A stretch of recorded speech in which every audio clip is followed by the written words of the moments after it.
The fractionation towers were cold that night. Not from temperature. The lower Volga runs warm in summer, even at altitude, even at 3 in the morning. Cold from silence. From the absence of the thing that defines an active gas processing complex. The deep industrial roar of separation columns under pressure, the hiss of compressors cycling through their rhythmic sequence, the orange flicker of flare stacks burning off excess gas at the perimeter. All of it had been running for decades without pause. Infrastructure that predates the current Russian government. Infrastructure that was never supposed to stop. And it was about to stop. Somewhere over the steppe, at 60 meters altitude, threading between the terrain features that break up radar line of sight on the flat plains east of the Volga, a formation of Ukrainian long-range strike drones crossed the threshold that Russian air defense planners had decided, wrongly, marked the boundary of the untouchable. The calculation had seemed reasonable. The complex was deep, over 1,000 kilometers from Ukrainian-controlled territory. Beyond the operational reach of the systems Russia's generals were tracking, the systems they'd spent months reinforcing against. Refineries further west had absorbed Ukrainian strike pressure for months, fuel depots, rail transfer nodes. The industrial infrastructure of the Western War economy zone had been systematically hit, systematically repaired, systematically defended with additional S-300 batteries and Panzer systems pulled from garrisons across the western military districts. The gas processing complex on the lower Volga was not in those calculations. That was the mistake. I'm your host at EastAlert, where we analyze the battles that change wars. Tonight we reconstruct one of the most tactically significant long-range strike operations of the full-scale conflict. A Ukrainian deep strike mission that reached further east than any previous documented operation, struck a target Russian military command believed was physically beyond the threat envelope, and demonstrated something that will reshape how both sides think about industrial targeting for the rest of this war. This is the story of how Ukraine reached Astrakhan. To understand why this strike mattered, you need to understand what the Astrakhan gas processing belt actually is. Not a single facility. A cluster of industrial nodes sitting on the infrastructure spine that connects the Caspian extraction fields to the Russian domestic energy market and, critically, to export pipelines feeding revenue into the war machine. The complex processes raw gas from offshore and onshore Caspian fields, separates out the propane, butane, and ethane fractions that have commercial value, strips the sulfur compounds, conditions the methane stream for pipeline transmission. In the language of the energy industry, it's a midstream bottleneck. There is no alternate route. The fields produce. The complex processes. Everything downstream depends on what happens inside those fractionation columns. Satellite imagery analysis from the weeks before the strike showed the facility operating at between 80 and 90% of rated capacity, consistent with elevated demand driven by domestic consumption and export contract obligations. The processing throughput was significant enough that any sustained interruption would cascade through supply chains hundreds of kilometers away. This was not a target of opportunity. This was a target of strategic design. The Ukrainian military intelligence apparatus, the HER, operating in close coordination with the General Staff Strike Planning Cell, had been building the targeting package for this complex over several months of patient analysis. OSINT investigators tracking Russian energy infrastructure had noted the absence of significant air defense reinforcement in the Astrakhan region during the period when Western facilities were being hardened. The logic was understandable from Moscow's perspective. Reinforce what's being hit. What hadn't been hit didn't need reinforcing. But that logic assumed the threat remained static. It assumed Ukrainian strike capability was frozen at the parameters Moscow's planners had measured it against. It was not frozen. The drone airframes selected for this mission represented a generation of Ukrainian domestic development that had accelerated dramatically under the pressure of operational need. Not the first-generation systems whose range envelopes were well mapped by Russian intelligence. Later variants, with significantly extended endurance profiles, waypoint navigation refined through hundreds of operational sorties, and signature management features that reduced the radar cross-section to a level that made low-altitude terrain-following flight genuinely effective against the radar coverage patterns Russia maintained east of the major defended zones. Ukrainian sources familiar with the program, speaking to journalists under conditions of anonymity, described a navigation approach that exploited the specific terrain of the Volga Delta and the steppe east of the river. A landscape of flat agricultural land punctuated by irrigation channels and low embankments that, at 60 meters altitude, gave ground-based radar systems a broken line-of-sight environment. Systems not optimized for low and slow targets approaching from the east. Which weapon system was most critical to this strike? The navigation platform enabling low-altitude penetration, the warhead optimized for industrial infrastructure, or the intelligence chain that identified the gap in coverage? Comment below with your analysis.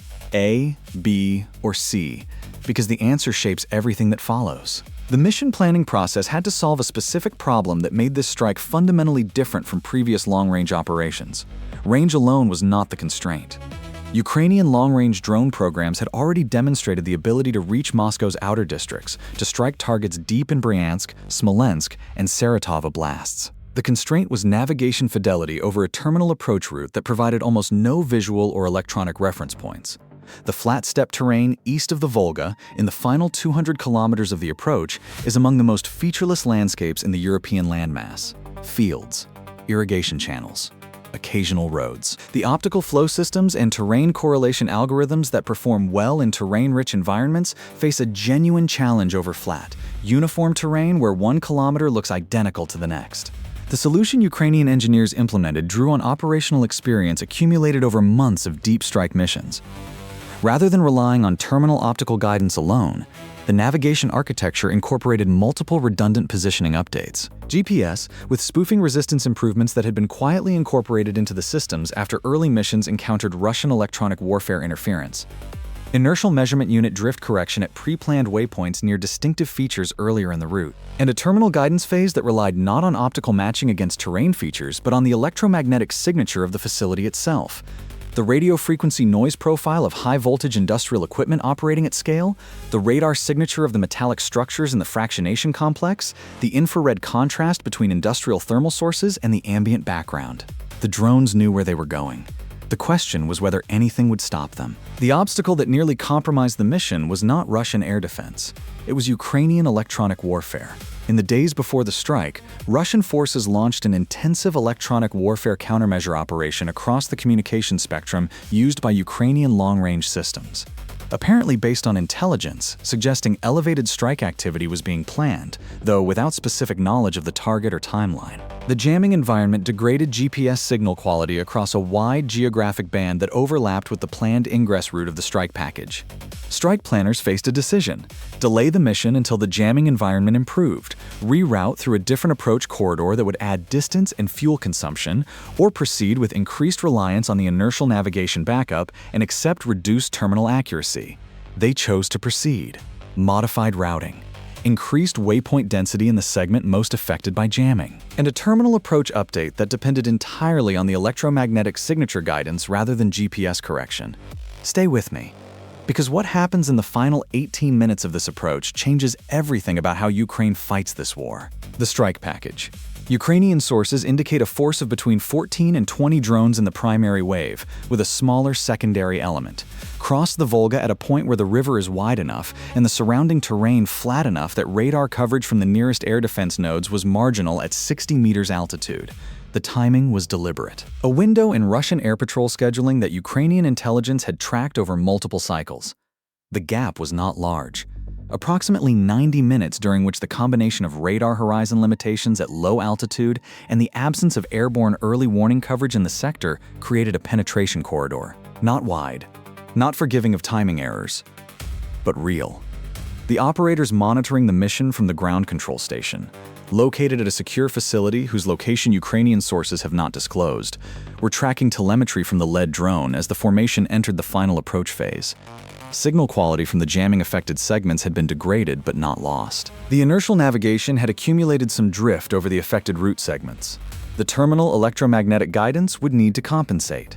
At 3 minutes from the target perimeter, the lead drone sensor suite picked up the electromagnetic signature of the facility.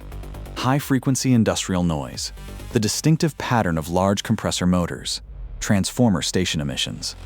The profile matched the preloaded reference signature within acceptable correlation parameters. The navigation computer issued the correction. The formation converged on the target vector. How many fractionation column structures did the strike package successfully reach? Keep that question in mind. We'll answer it with the full damage assessment later. The facility's own operators had no warning until the acoustic signature of the approaching drones became audible over the industrial noise of the plant floor. No alarm. No intercom announcement.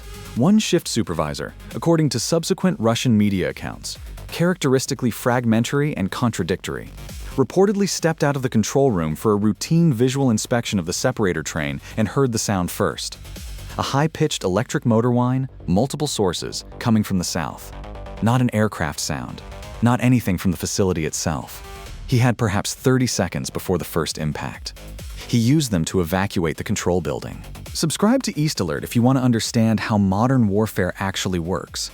Because what unfolds in the next phase of this story is not just about one facility in one region. It's about a systematic approach to war economy targeting that is rewriting the doctrine of industrial conflict. The first impacts were not, in the assessment of Ukrainian strike planners, optimally placed. The targeting logic for an industrial fractionation complex differs from a fuel depot or a military logistics node. The vulnerable points are specific. The column internals under pressure, the associated heat exchangers, the compressor trains that maintain the pressure differential that drives separation, and, most significantly, the control systems that regulate the entire process. A fractionation column that loses pressure control does not simply stop working. It fails in ways that can produce cascading damage, extending well beyond the initial impact point. The heat exchangers are particularly sensitive. Thermally stressed structures under cyclic loading conditions, operating close to design limits, do not respond gracefully to shock loading from nearby explosive detonation. Ukrainian drone operators, working from pre-mission targeting analysis, had prioritized the compressor station and the primary control building. The drones that reached these targets. The majority of the strike package, according to satellite imagery analysis conducted by OSINT investigators in the days following the strike, struck within acceptable accuracy parameters given the navigational challenge of the approach. The compressor station took 2 direct impacts. OSINT investigators analyzing high-resolution commercial satellite imagery identified the signatures of catastrophic structural damage to the primary compressor building. Roof collapse, evidence of fire damage extending to adjacent structures, and the distinctive optical signature of a pressure release event in the downstream separator train. The control building sustained at least 1 direct impact with significant secondary fire damage. What Russian air defense managed to intercept from the strike package is genuinely unclear. Russian official sources acknowledged the strike. Unusually, given their typical pattern of minimizing or denying such events, but claimed that the majority of drone threats were neutralized. That claim is inconsistent with the damage visible in satellite imagery. Ukrainian sources presented a more optimistic assessment of strike effectiveness. The ground truth, as best as OSINT investigators have been able to reconstruct it, suggests that Russian air defense in the region engaged some elements of the strike package in the outer approach zone, potentially accounting for 3 to 5 drones from the primary wave, but was unable to engage the drones that had already entered the facility perimeter. The engagement geometry of the available systems, primarily Pantsir S-1 units positioned to defend the regional administrative center rather than the industrial complex, was unfavorable for terminal defense of a target at that distance. This is the core of the tactical lesson. Air defense optimized for defending a point. A city, a headquarters, a known high-value fixed installation does not automatically defend adjacent industrial infrastructure unless specifically positioned and tasked for that purpose. Russia's air defense posture in the Astrakhan region had been designed around the assumption that the primary threat was conventional aircraft and cruise missiles approaching from the west or northwest. The threat that actually materialized, low altitude, low signature, approaching from the south and southeast on a route that avoided the defended corridors, was not the threat the system had been designed to defeat. If you believe tactics win wars, type EastAlert in the comments. Because the tactical innovation that made this strike possible was not a new weapon system. It was a new understanding of how to use existing capabilities against gaps that an adversary's assumptions have left undefended. The aftermath unfolded over the following 72 hours in ways that amplified the immediate physical damage into something approaching strategic significance. The compressor station damage was sufficient to force a complete shutdown of gas processing operations at the facility, not a partial reduction in throughput, a complete halt. The fractionation columns cannot operate without the pressure differential maintained by the compressor train. Without separation, the raw gas from upstream fields has nowhere to go. The Caspian offshore fields produce on a continuous basis driven by reservoir pressure.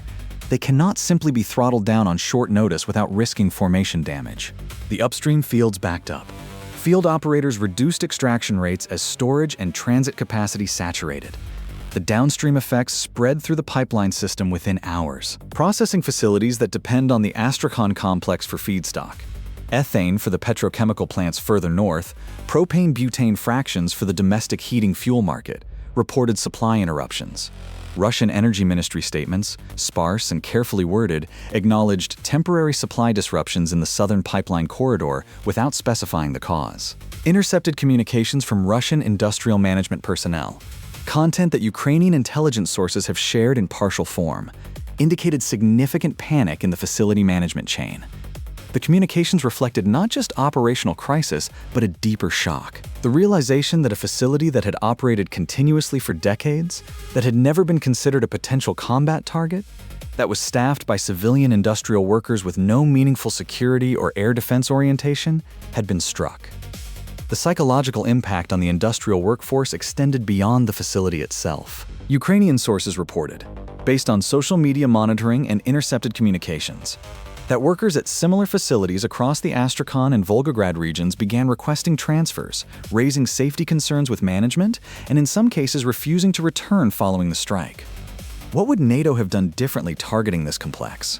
The answer reveals something fundamental about how industrial warfare doctrine has evolved.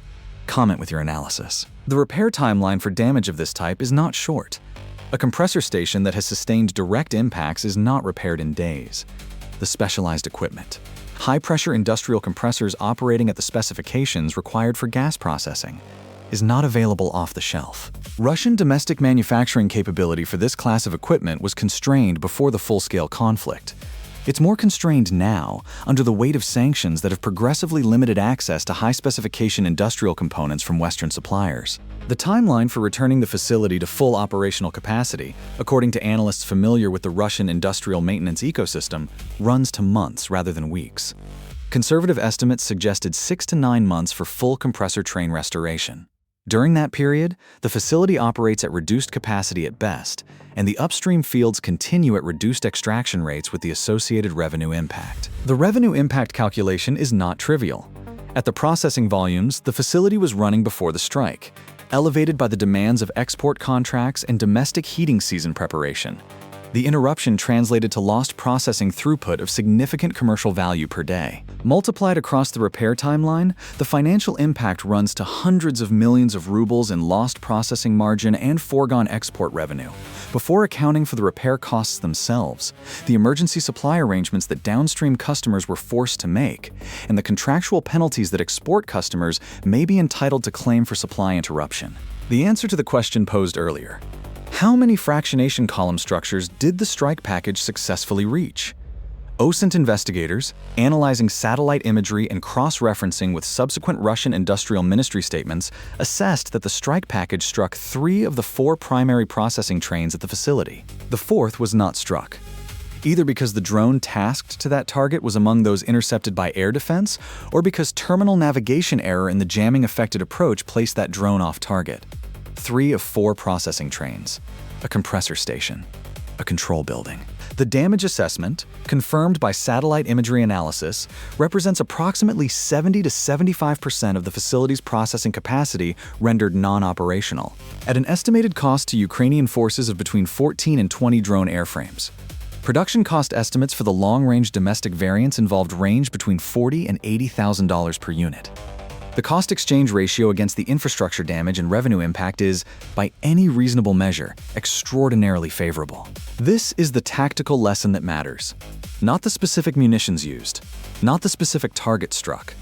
The lesson is about the economics of the new industrial warfare. Ukrainian engineers and strike planners have systematically discovered that the gap between what it costs to strike infrastructure and what it costs to repair or replace it is enormous, and that the same logic that makes drone warfare cost-effective on the tactical battlefield applies with even greater force when the target is industrial infrastructure with long repair timelines and scarce replacement components. Russia's war machine runs on revenue from energy exports. That revenue flows through a finite set of physical nodes. Each node that is degraded or destroyed requires repair resources, management attention, security investment, and workforce time that would otherwise contribute to military production and supply. The cumulative effect of sustained infrastructure targeting is not measured in individual strikes. It's measured in the compounding pressure on an industrial and financial system that is simultaneously trying to fund a full-scale land war and maintain the domestic economic stability required to sustain political support for that war. Ukraine doesn't just use weapons. Ukraine invents new ways to fight. And the Astrakhan strike demonstrated that the geographic limits of that fight have expanded further than Moscow's planners had calculated.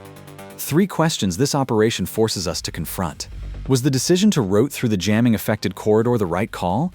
Or did the accuracy degradation in the terminal phase mean that a delayed mission with better navigation conditions would have produced more complete results? Could Russian industrial infrastructure protection planners have prevented this by applying the same reinforcement logic to Eastern facilities that had been applied to Western ones?